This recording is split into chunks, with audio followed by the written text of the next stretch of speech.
guys in Colombia. Okay, Juanky, to answer your second question, how the member education cycle will drive local action to increase the number of exchanges with quality. Okay, so in ISEC, we learn by doing. And the member education cycle that I'm proposing is not only going to be theoretical knowledge, it's also going to be practical knowledge.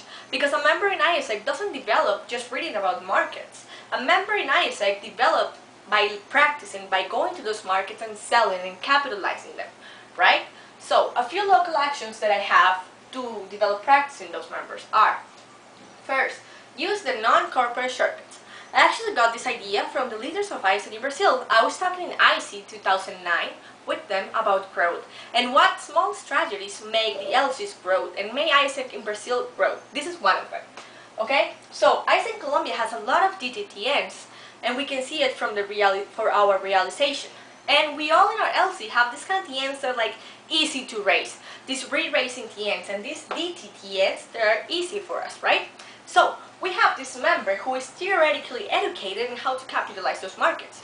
We send this member with some company to these easy to raise TNs that we can call shortcuts, so the member will go and raise those TNs and start gaining trust by his own result and start gaining practice, right? Okay, so this is one. The second one is engage our alumni. ISEC in Colombia has one of the biggest alumni communities in the world. We need to take advantage of that. And I actually got this idea from ISEC in India. Have you guys ever wondered why ISEC in India raised so many MT and TTTNs this easy? This is one of the keys for their growth. Engage their alumni. What they do is that they have practical education with the alumni, and I will integrate this to the member education cycle.